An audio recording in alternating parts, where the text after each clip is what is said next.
아멘. 우리 하나님께 영광의 박수 올려드리겠습니다.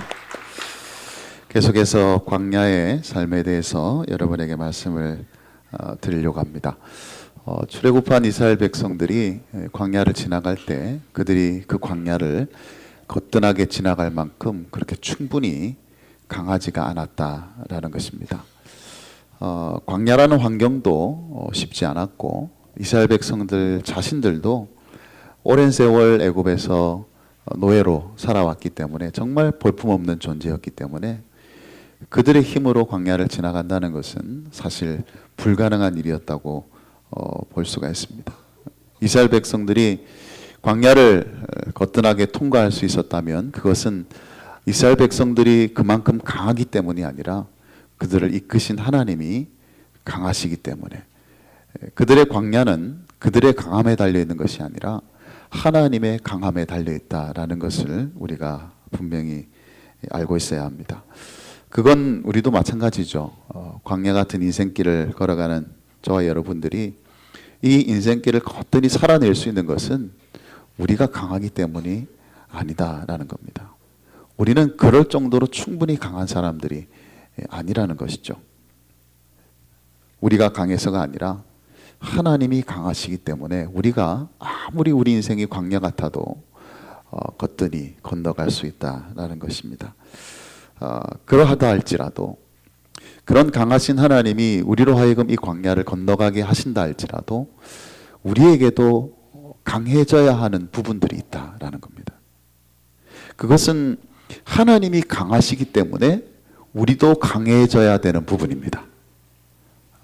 좀 묘한 뉘앙스의 말이긴 하지만 우리가 강해져야 될 그 필요들, 그것은 하나님의 강함 때문에 우리도 강해져야 되는 그런 부분이라는 것인데, 오늘 이스라엘 백성들의 모습을 보면 그것을 우리가 알게 됩니다. 그들이 광야에서 특별히 강해져야만 했던 부분들을 바라보면서 그것이 동시에 이 인생을 살아가는 저와 여러분에게 있어서도 강해져야 되는 부분이다, 그렇게 볼 수 있는 것이죠. 세 가지로 나누어서 여러분에게 말씀을 좀 드리겠는데, 첫 번째로 우리가 광야를 지나갈 때 강해져야 되는 부분, 하나님이 강하시기 때문에 우리가 강해져야 되는 부분은 바로 마음입니다. 마음. 그러니까 우리의 마음이 강해져야 된다라는 거예요. 이스라엘 백성들 지금 상황을 보면 앞에는 홍해가 넘실대고 있고 뒤에는 창과 칼을 들고 추격해온 바로의 군대가 있습니다. 요즘 말로 말하면 이스라엘 백성들은 완전히 패닉 상태에 빠져 있는 것이죠. 그래서 너무나 두려운 나머지 하나님께 부르짖고 또 그들의 지도자 모세에 대해서는 원망의 말을 이제 퍼부었습니다. 특별히 12절 말씀을 보시면 그들의 마음의 상태를 우리가 짐작할 수가 있는데, 12절을 한번 보겠습니다. 한번 같이 읽겠습니다.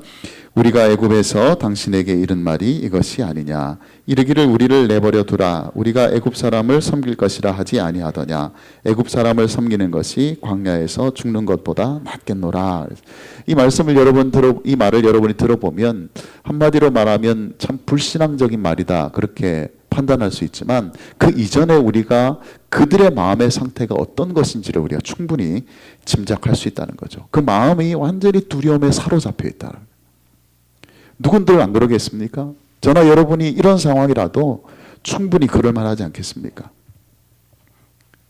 그 수많은 이스라엘 백성들이 한마디로 말하면 몰살당할 수 있는 그런 환경 속에 지금 놓여 있다고 볼 때 그 상황에서 두려워하지 않을 사람이 과연 몇이나 되겠느냐 하는 것이죠.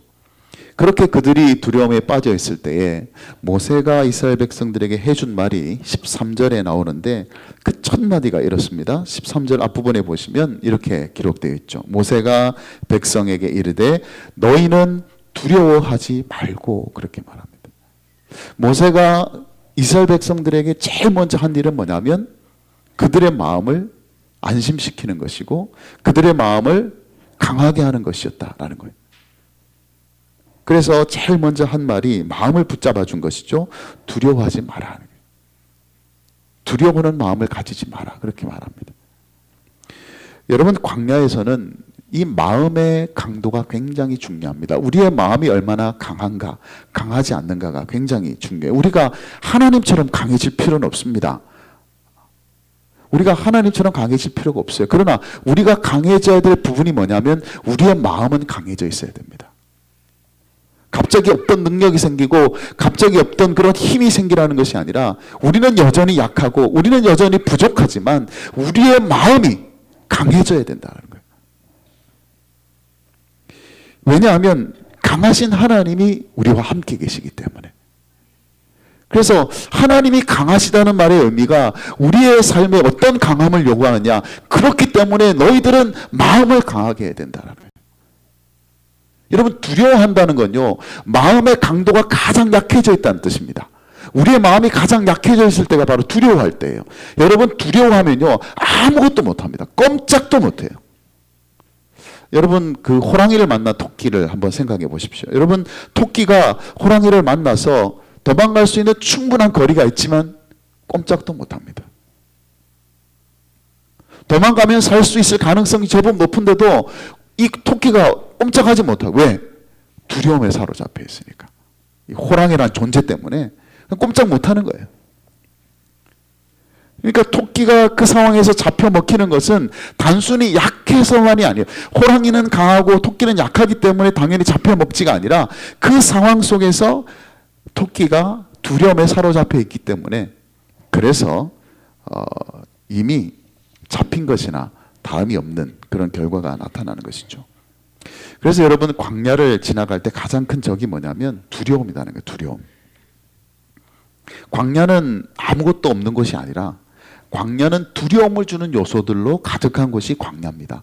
광야에 가면요 홍해도 있고, 광야에 가면 애굽의 군대도 있습니다. 우리의 마음을 흔들어 놓고 우리의 마음을 위축시키고 우리의 마음을 두렵게 하는 그런 일들이 있는 곳이 바로 광야다라는 거예요. 그래서 그런 광야를 지나갈 때는 무엇보다도 우리의 마음을 강하게 해야 된다. 그것은 우리가 강해서가 아니라 강하신 하나님이 우리와 함께 계시기 때문이다라는 거예요. 여러분은 혹시 성경에 두려워하지 말라는 이 말씀이 몇 번 나오는지 아십니까?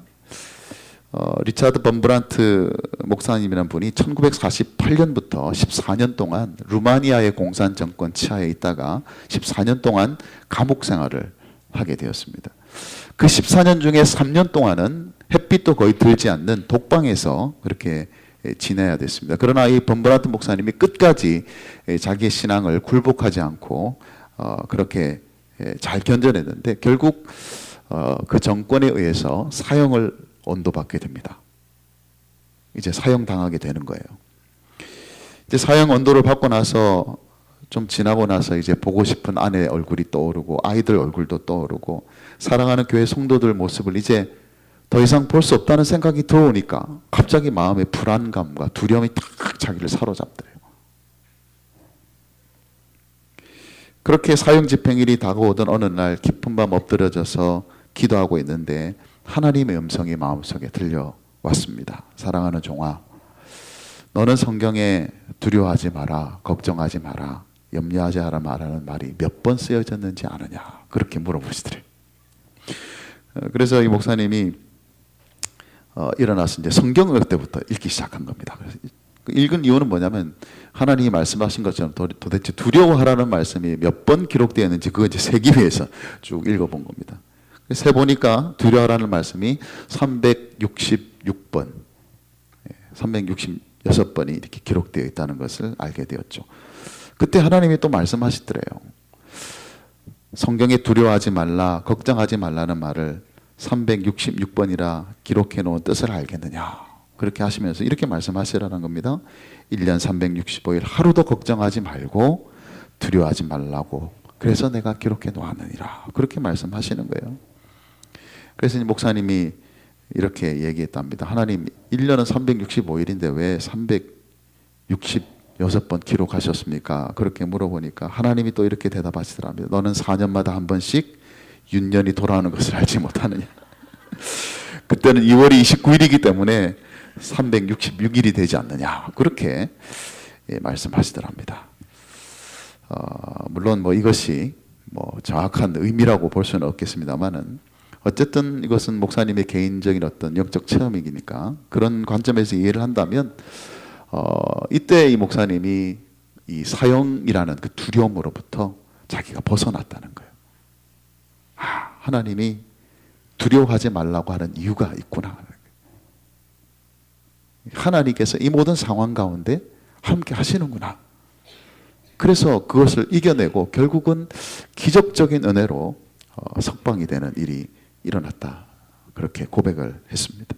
제가 이 이야기를 여러분에게 말씀드리는 이유는 성경에 두려워하라는 말이 몇 번 기록되었느냐 그걸 말씀드리기 위해서 기록한 것이 아니라 왜 성경에 그렇게 많이 두려워하지 말라는 말씀이 기록되어져 있을까? 365번, 366번이 중요한 게 아닙니다. 왜 이렇게 두려워하지 말라는 말씀을 많이 기록해 놓으셨을까? 그 진짜 이유가 뭐냐? 그것은 한마디로 말씀드리면 하나님이 하시겠다는 거예요. 내가 할 테니 너는 걱정하지 말라는 거죠. 내가 할 테니 너는 두려워하지 말라는 거예요. 하나님이 아무것도 안 하시면요, 두려워하는 게 당연합니다. 그래도 괜찮습니다. 그런데 하나님이 하시겠다면요, 두려워할 필요가 없잖아요. 하나님께서 손 놓겠다 하시면 우리가 두려울 수밖에 없지만 하나님이 하시겠다면 우리가 두려워할 필요가 없다는 거예요. 결국 여러분, 앞에는 홍해고 뒤에는 애굽 군대였을 때 누가 하셨습니까? 모세가 뭔가를 했을까요? 아닙니다. 이스라엘 백성들이 뭔가를 했습니까? 아니에요. 모든 것을 누가 하셨냐면 하나님이 하셨다는 거죠. 하나님께서 홍해를 가르시고요, 하나님께서 그 홍해 가운데 애굽 군대를 다 수장시키셨어요. 다 하나님이 하셨어요. 강하신 하나님이 하시니까 그렇게 말씀하시는 겁니다. 너희는 두려워하지 마라. 내가 한다, 내가 한다. 광야에서 왜 우리가 마음을 강하게 해야 하는가? 하나님이 광야에서 하시기 때문에. 여러분이 광야에서, 하나님이 광야에서 여러분을 인도하는 것이 분명하다면요, 어떤 두려워할 만한 일이 일어나도 여러분 두려워할 필요가 없습니다. 왜냐하면 하나님이 그곳에서 하시기 때문에. 광야는 하나님께서 완벽하게 통제하고 있는 곳이니까. 그래서 두려움을 주는 모든 것들을 여러분들이 만나게 될 때마다, 두려워질 때마다 하나님께서 하시는 모든 그 일들을 우리가 바라보면서 여러분 마음을 무엇보다도 강하게 하실 수 있기를 바랍니다.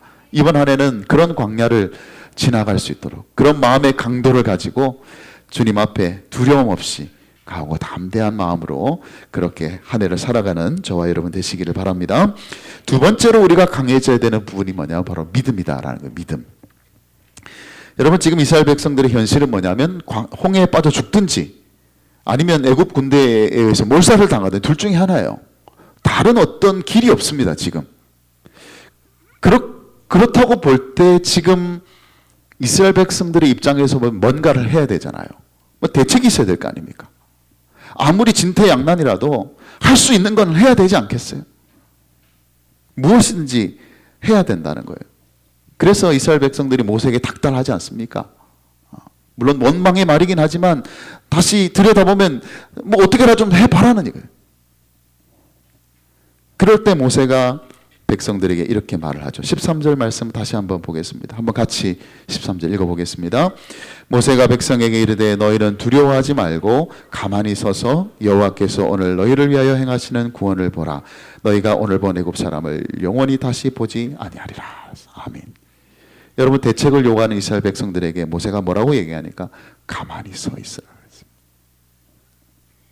아무것도 하지 말라는 거예요. 아니, 무엇이라도 할 수 있는 것을 해야만 하는 상황에서 아무것도 하지 말라는 거예요. 그렇다면 앞에는 홍해고 뒤에는 애굽의 군대라는 이 절체절명의 위기 속에서 가만히 서 있는다는 게 도대체 무엇을 의미할까? 여러분, 이것은 동작을 의미하는 것이 아니라는 것을 알아야 합니다. 가만히 서 있는 동작을 의미하는 것이 아니라 바로 믿음을 의미하는 거예요. 믿음. 하나님 믿으라는 거예요. 하나님을 믿지 않으면 가만히 서 있을 수 없기 때문에. 가만히 서 있으라는 말은 아무것도 하지 말라는 것이 아니라 믿음을 가지라는 뜻입니다. 너희들이 할 일이 없다라는 뜻이 아니라 너희들이 지금 할 일은 바로 믿음을 가지는 것이다. 어느 정도로? 가만히 서 있을 정도로 믿음을 가지고 있어야 된다. 그래서 여러분, 말보다 행동이 더 확실하게 무엇인가를 증명할 때가 굉장히 많습니다. 굳이 내가 뭘 원합니다 말하지 않아도 행동을 보면 알 수 있다는 것이죠. 굳이 사랑합니다 내가 말하지 않아도 행동을 보면 그것을 알 수 있다는 거예요. 그러니까 말보다 행동이 더 그것을 강하게 증명할 때가 있다라는 것이죠.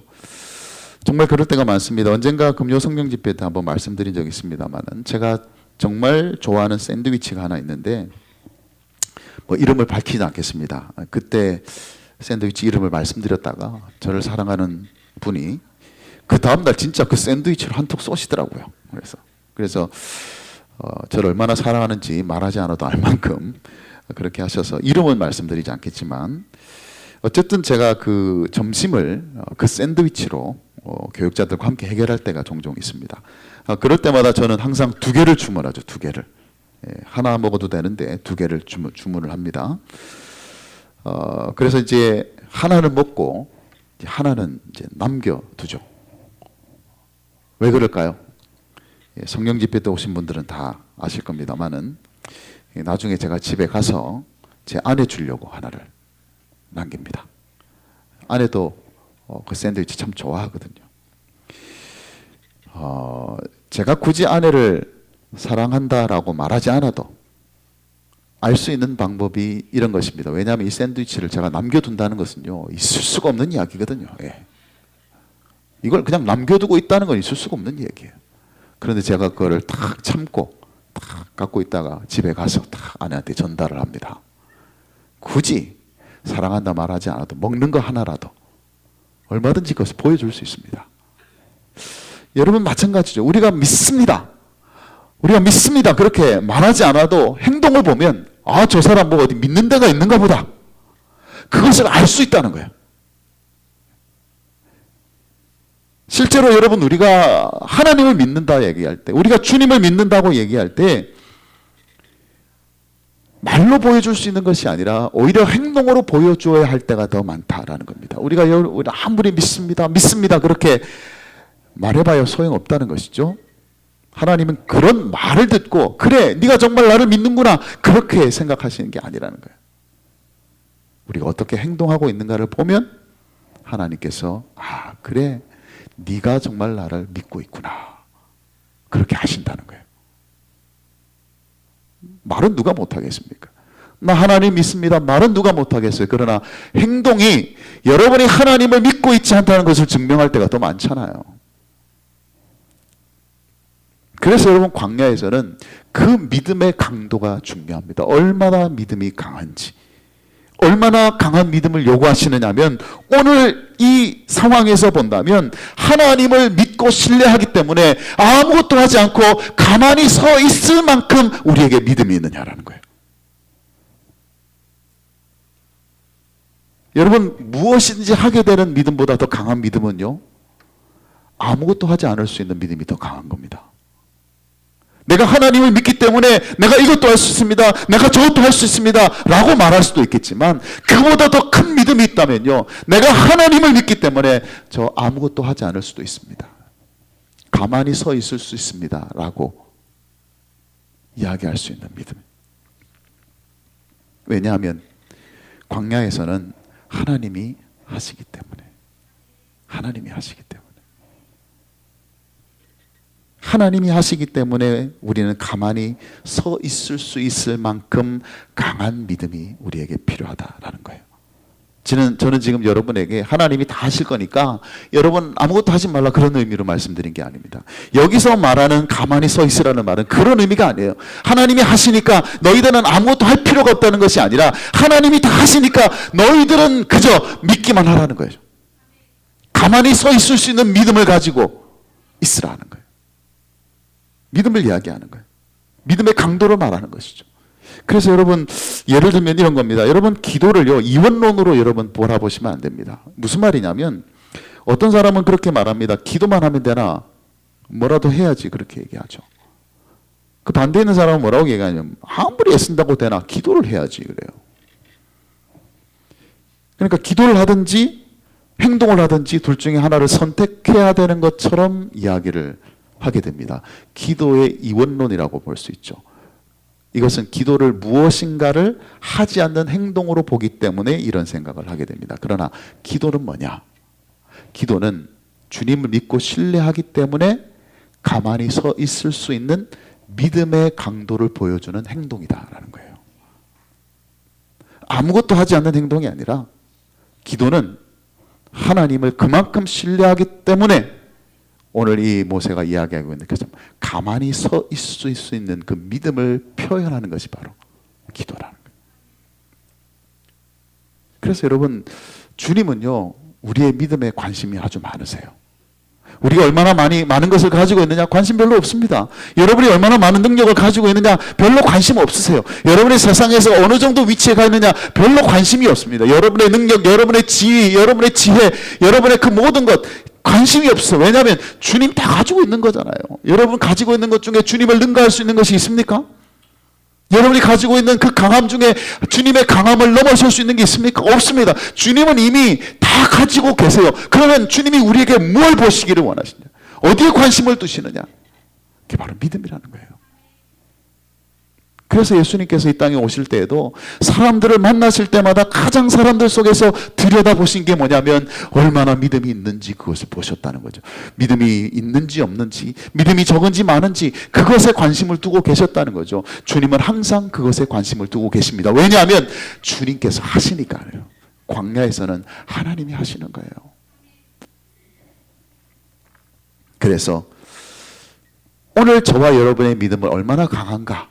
라는 질문을 던질 때에 홍해와 애굽 군대 사이에서도 가만히 서 있을 수 있을 만큼 여러분 믿음이 강한가라는 거예요. 주님이 원하시는 믿음은 바로 그런 믿음. 주님이 원하시는 그 믿음의 강도는 바로 그런 믿음의 강도를 원하신다는 것을 우리가 기억하게 될 때 이번 한 해는 그런 믿음의 강도를 가지고 그런 강한 믿음을 가지고 이 광야를 함께 걸어가는 저와 여러분 되시기를 주님의 이름으로 축복합니다. 마지막으로 우리가 강해져야 될 부분은 바로 시선입니다. 시선. 우리의 시선이 강해져야 된다.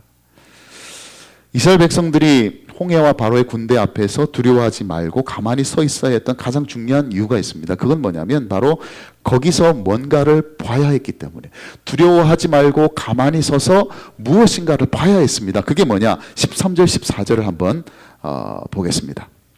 13절 14절 다시 한번 같이 읽겠습니다.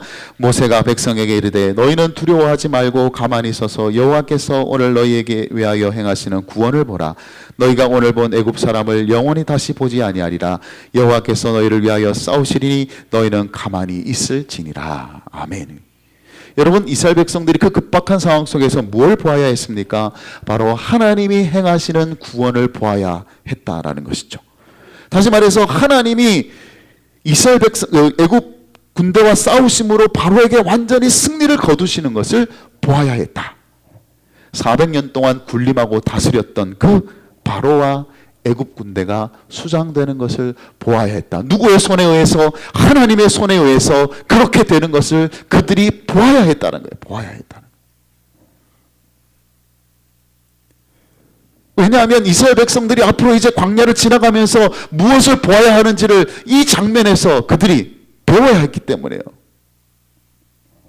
다시 말하면 그들은 이제 광야에서 애굽이 아니라 하나님을 보면서 광야를 지나가야 했다. 광야에서는요, 하나님이 보여야 지나갈 수 있습니다. 자꾸 애굽이 아른거리면요, 광야를 지나갈 수 없어요. 광야에서 하나님이 하시는 일들을 볼 수 있어야만 합니다. 그런 시선. 그렇게 하나님을 바라볼 수 있는 그 시선이 강해지면 강해질수록 광야를 더 힘있게 지나갈 수 있어요. 그런데 그 시선이 약해지면요, 자꾸 돌아갈 생각을 하고. 우리가 광야를 지나갔더니 이스라엘에게서 참 많은 것을 배우게 됩니다. 그들의 모습이 오늘 살아가는 우리에게 도전이 되죠. 이 시선의 문제가 특별히 그렇습니다. 여러분, 하나님이 앞에는 홍해요, 뒤에는 애굽의 군대라는 절체절명의 순간에 가만히 서서 하나님의 구원을 바라보라, 그렇게 하셨고, 그래서 하나님이 놀라운 일들을 행하셨는데 그 이후로 이스라엘 백성들이 광야를 지나면서 하나님을 계속 보지를 못했습니다. 자꾸 애굽을 봤어요.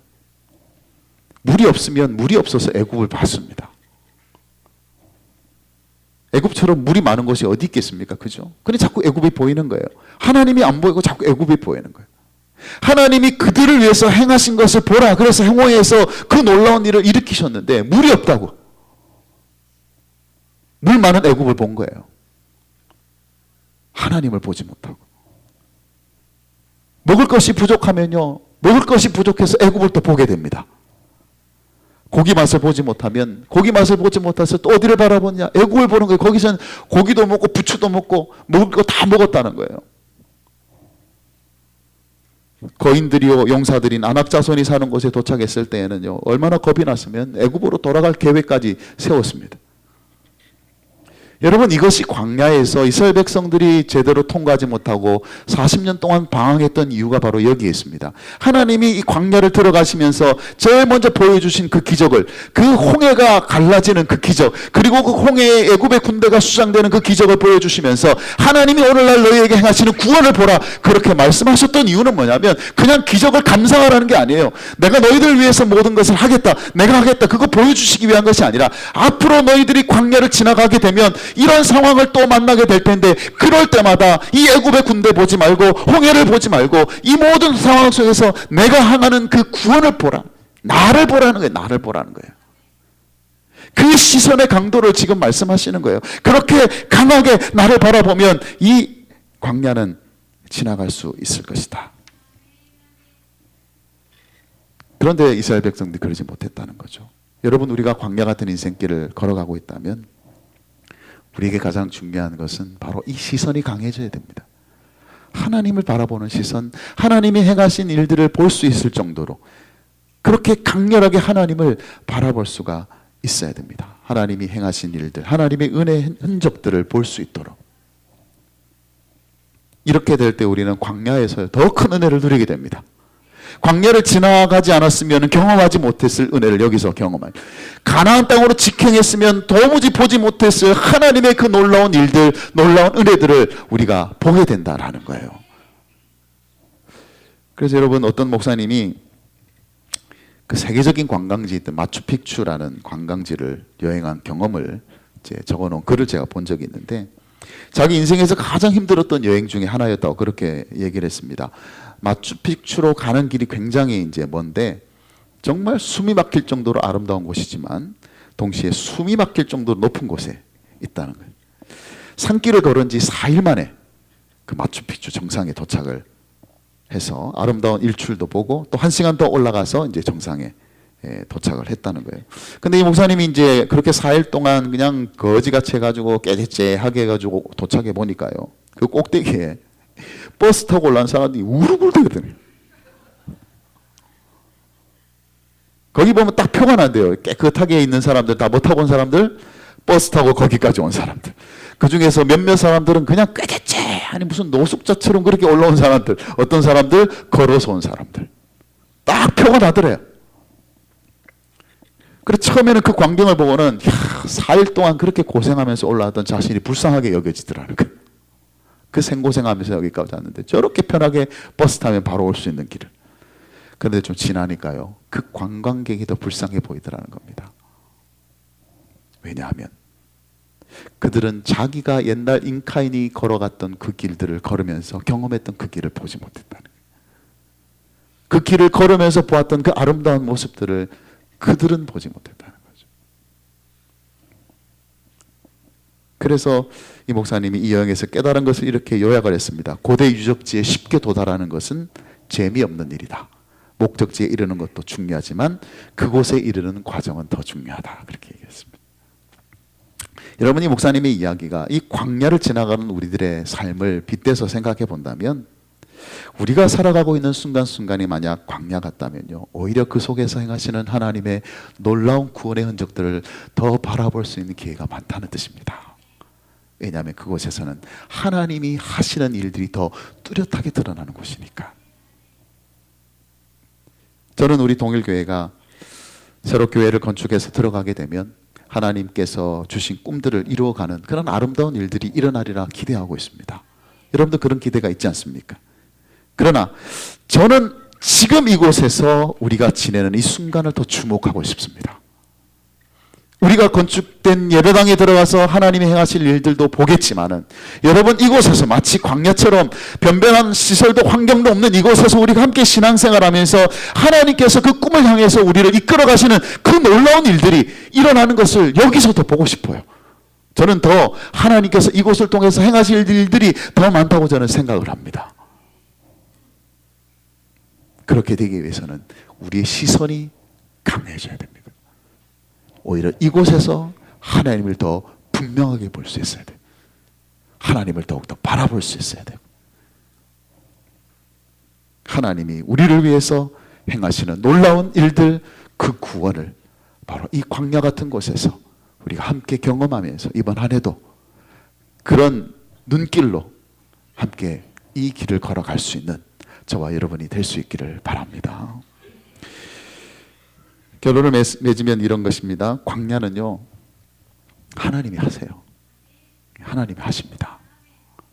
물론 광야에서 우리가 하는 일도 있겠지만 기본적으로 하나님이 하세요. 그 광야에서 우리의 마음이 얼마나 강한지, 우리의 믿음이 얼마나 강한지, 우리의 시선이 얼마나 강한지가 중요합니다. 그래서 우리는 두려워하지 말고 우리는 가만히 서서 하나님이 하시는 일들을 바라볼 수 있도록 이번 한 해 강하신 하나님의 뒤를 강한 마음과 강한 믿음과 강한 시선을 가지고 따라갈 수 있는 저와 여러분이 되시기를 주님의 이름으로 축복합니다. 아멘. 이 말씀 기억하시면서